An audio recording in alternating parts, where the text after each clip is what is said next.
estafet ila Abi Dzarrin marang sahabat Abi Dzarrin Al-Ghifari radhiyallahu an Rasulillahi sangga Rasulillah sallallahu alaihi wasallam fima ing dalem perkara yurwi kang riwayatake hi ikma an rabbihi sangga pangerane azza wa jalla qala sapa Allahu ta'ala Allah ta'ala fima ing dalem perkara yurwi kang riwayatake sapa Kanjeng Nabi ing ma'an rabbihi sangga pangerane Kanjeng Nabi azza wa jalla dawe Allah ta'ala ya ibadi pira-pira kawula ingsun inni satemene ingsun iku haramtu ngaramake sapa ingsun al-zulma ing nganingaya ala nafsi ing atase awak ingsun wa ja'altu lan dadekake sapa ingsun hu ing al-zulma bainakum ing dalem antarane sira kabeh muharraman ing perkara kang den haramake fala tadzalamu mongko aja padha nganingaya sapa sira kabeh. Keterangannya hadis yang pertama, aku diberi ijazah hadis ini dari Al-Allamah Asy-Syaikh Muhammad Al-Khatib Asy-Syami. Syam itu adalah Syria.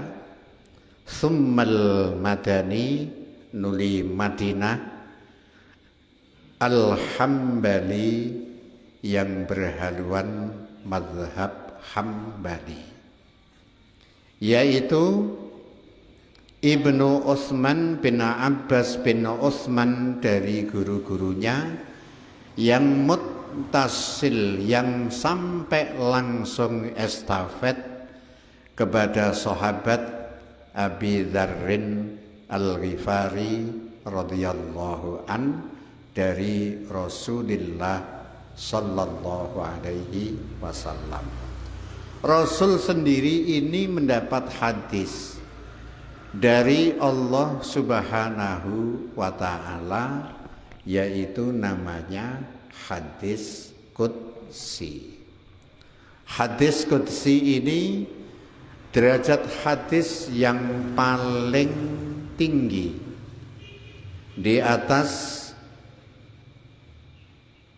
hadis dan yang diriwayatkan oleh Imam Al-Bukhari dan Imam Muslim. Jadi di atasnya ini ada hadis namanya hadis qudsi.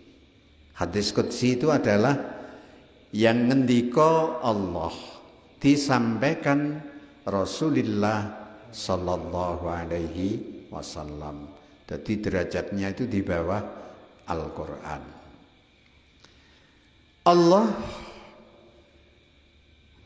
dalam satu sabdanya Allah, ya ibadi inni haramtu dzulma ala nafsi wa ja'altuhu bainakum muharrama fala tadzalamu.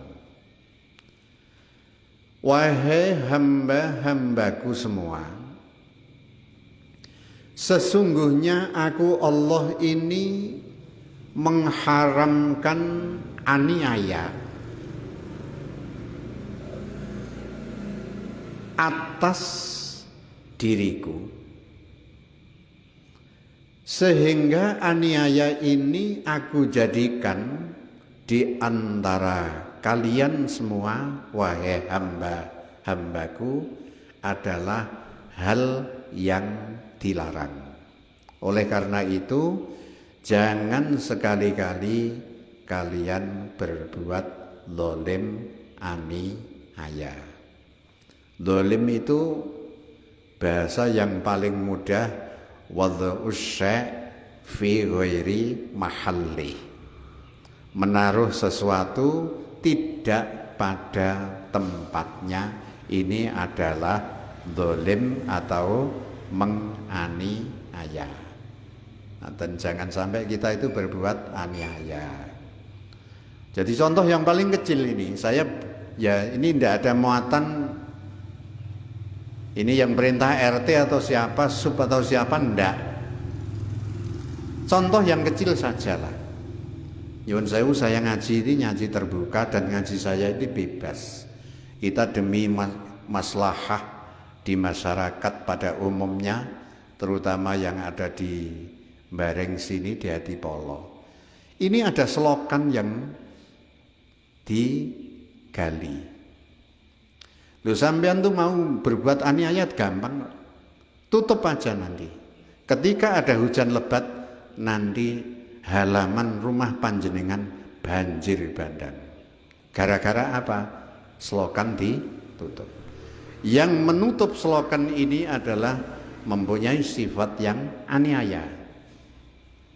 Jangan sekali-kali kita lakukan. Oh iya ya, saya punya pengalaman ketika saya ngaji di Pladen. Rumahnya tuh sampai tenggelam. Itu gara-gara apa?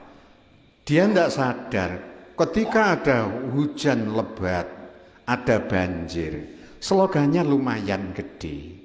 Tidak tahunya itu ada nongko gede, jatuh, dia tidak tahu, nutup slogan itu, rumahnya itu akhirnya kelem. Bareng ketika asat, lulu ada nongko itu ya, gara-gara itu. Ketika nongko itu dibuang, air ini akan berjalan dengan baik dan tidak akan tenggelam rumah itu. Hal yang terkecil di masyarakat itu cobalah kita gali. Kita ketika ada sampah, ketika kita buang, kita taruh pada tempatnya, tidak menutupi slogan, apa itu tidak menjadi amal solih. Loh, ketika dosa kita semua ini loh, dosa kita. Kita itu kan manusia yang berdosa sih.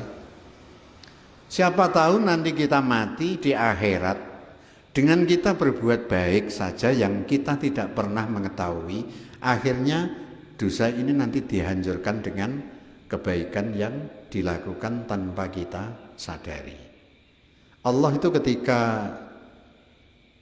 memberi ridho itu pada amalan-amalan itu kadang-kadang sepele. Kita ingat dawuhnya sahabat Umar bin Khattab radhiyallahu an bahwa Allah itu merahasiakan perkara di dalam perkara. Kata mar ridho fi ta'atin, Allah ini merahasiakan ridhonya di dalam sebuah ketaatan. Sampean itu taatnya luar biasa, banyaknya luar biasa. Andaikan panjenengan ukur itu sudah luar biasa ini. Tapi belum tentu amalan ini diterima oleh Allah Subhanahu wa ta'ala. Ini nanti hadisnya ada satu cerita, tapi pada halaman yang Nasoihul Ibad kalau tidak salah itu pada halaman yang ke berapa itu nanti. Ya nantilah bawahnya lah. Ada suatu ketika Imam Al-Ghazali mengarang sebuah kitab, menulis dengan pen tutul. Pen tutul itu adalah pennya anak-anak pesantren zaman dulu ketika saya masih kecil. Pen tutul. Jadi pennya itu tutul, ada tutulannya. Kadang-kadang pakai Pak Rawuh? Kedebok. Nah, ya, kedebok dari serat-serat kedebok itu, serat pisang itu nanti diambil. Nah, paringi mangsi itu, pen tutul. Ketika Imam Ghazali mau menulis itu, pennya itu begini. Mau menulis, ini ada mangsi yang delemok. Ada lalat yang datang. Ketika ada lalat yang datang, Imam Al-Ghazali berdiam diri tidak mau menulis. Kasihan biar lalat ini menyedot karena mungkin dia kehausan. Disedot sampai habis. Gitu. Dah, lalatnya terus pulang aja lah. Akhirnya Imam Ghazali nulis lagi. Ketika beliau wafat, ada seorang teman bermimpi ketemu Imam Ghazali ketika ditanya oleh Allah, wahai Ghazali, namanya komplit itu adalah Abi Hamid Muhammad bin Muhammad bin Muhammad Al-Ghazali. Di sana itu bahasa gitu, Muhammad punya anak Muhammad, punya anak lagi namanya Muhammad. Jadi Subianto bin Subianto bin Subianto. Andai kan gitu. Tapi di Jawa ini nombareng ndak laku ngoten iki. Ngoten. Dadi Paiman duwe anak jenenge Muhammad Nasiruddin. Ndak dijenakno Paiman kan gitu. Gitu. Ketika ditanya oleh Allah, amalan apa yang saya terima, Al-Ghazali? Ya mungkin ibadah sholatku. Allah menjawab tidak. Mungkin hajiku tidak, mungkin iniku tidak, iniku tidak. Akhirnya Imam Ghazali kebingungan. Lah terus apa Allah? Akhirnya Allah bercerita, wahai Al-Ghazali, kamu ingat ketika kamu menulis kitab, waktu itu ada lalat menclok di pen kamu. Ketika itu nyedot mangsi. Kamu diam diri karena kamu punya rasa belas kasihan. Dengan sebab ridhoku ada di situ, maka seluruh amal-amalan kamu aku terima. Ketika kita itu melihat contoh kecil seperti itu, jangan kita sekali-kali meremehkan satu ketaatan walaupun itu kelihatannya kecil. Dan jangan kita itu ya berusahalah semaksimal mungkin, jangan kita berbuat aniaya baik terhadap diri sendiri maupun terhadap orang lain. Karena saya teringat ketika Allah mengusir Nabiullah Adam dan Siti Hawa, ini doa yang fatalaqqa Adamu. Akhirnya Allah ini memberi Nabiullah Adam satu doa yang luar biasa. Apa itu doanya? Rabbana zalamna anfusana wa illam taghfir lana wa tarhamna lanakunanna minal khosirin. Ya Allah, aku ini menganiaya diriku sendiri.